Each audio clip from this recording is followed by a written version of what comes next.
Bukan sekedar doa dan kerja keras, rahasia menyambung ke frekuensi rezeki ilahi. Berjumpa kembali dengan Aswir Astaman Channel.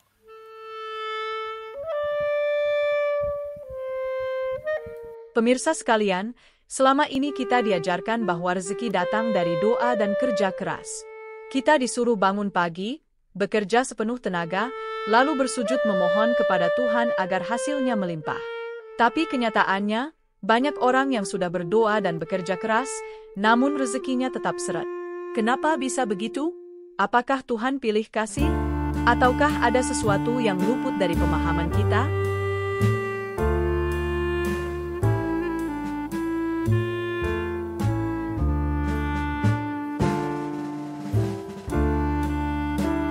Ternyata, rezeki bukan hanya soal usaha lahiriah. Lebih dalam dari itu, rezeki punya dimensi spiritual dan energi. Ada yang disebut sebagai frekuensi rezeki ilahi, getaran batiniah yang sejalan dengan aliran keberkahan dari Tuhan. Ketika seseorang menyambung dengan frekuensi ini, hidupnya seperti mengalir tanpa hambatan. Pintu-pintu rezeki terbuka dari arah yang tak disangka-sangka.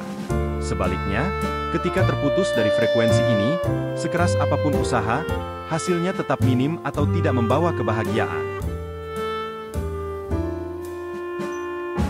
Apa itu frekuensi rezeki ilahi? Frekuensi rezeki bukanlah istilah mistik yang sulit dijelaskan. Ia adalah kondisi batin yang penuh dengan keyakinan, ketenangan, rasa syukur, dan keterhubungan yang mendalam kepada Sang Pemberi rezeki.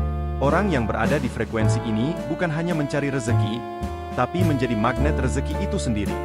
Mereka tidak mengejar dunia dengan cemas, tapi dunia yang justru datang menghampiri mereka.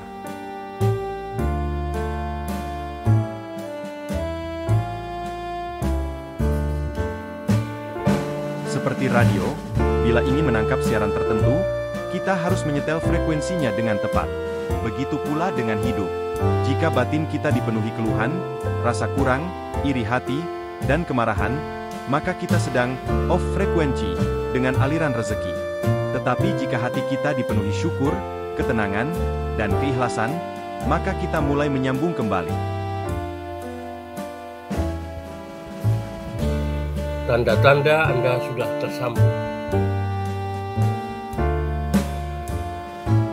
Ada beberapa tanda bahwa seseorang sudah mulai menyambung ke frekuensi rezeki ilahi. 1. Hati terasa lapang meski keadaan belum berubah.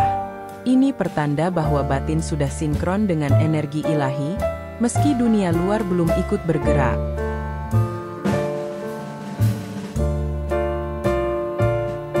2. Rezeki datang dari arah tak disangka.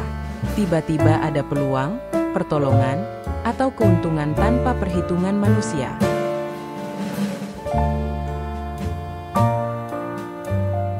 3. Kehidupan terasa ringan dan mengalir.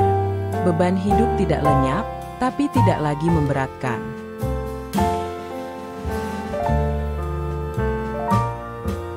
4. Tidak mudah iri atau membandingkan diri, karena sudah merasa cukup dan yakin bahwa rezeki masing-masing sudah ditentukan.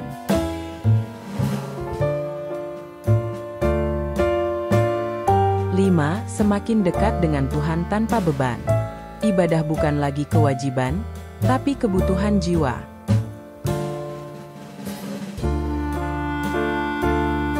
Bagaimana cara menyambungnya? 1. Mulailah dengan syukur. Bersyukur bukan hanya karena hal besar. Latih diri untuk bersyukur atas napas, air minum, sinar matahari. Syukur membuka hati dan melapangkan energi batin.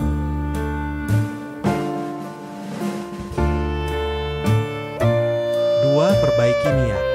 Apakah kita bekerja hanya untuk uang, ataukah untuk memberi manfaat?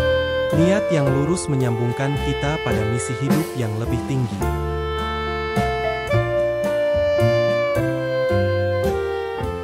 3. Tenangkan hati. Luangkan waktu untuk diam, merenung, atau bermeditasi.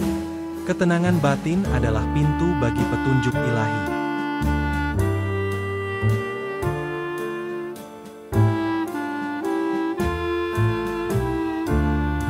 4. Tebar manfaat dan kebaikan.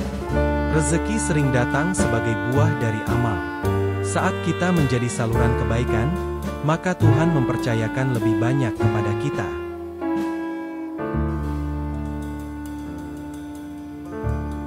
5. Tinggalkan energi negatif. Lepaskan dendam, keluhan, dan prasangka buruk.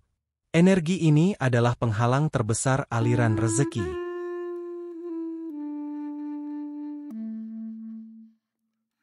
Rezeki adalah pancaran cinta Tuhan yang tak terbatas. Tapi untuk menerimanya, kita perlu menyiapkan wadah batin yang bersih dan selaras. Doa dan kerja keras tetap penting, tapi tidak cukup jika tidak diiringi dengan koneksi batin yang kuat kepada Sang Pemberi rezeki. Menyambung ke frekuensi rezeki ilahi bukanlah tentang mencari lebih, tapi menjadi pribadi yang layak menerima lebih. Dan ketika itu terjadi, hidup bukan sekadar soal bertahan, tapi tentang mengalir bersama kehendaknya. Aswir Astaman Channel, terima kasih telah berkunjung. Sampai jumpa dengan konten-konten menarik lainnya.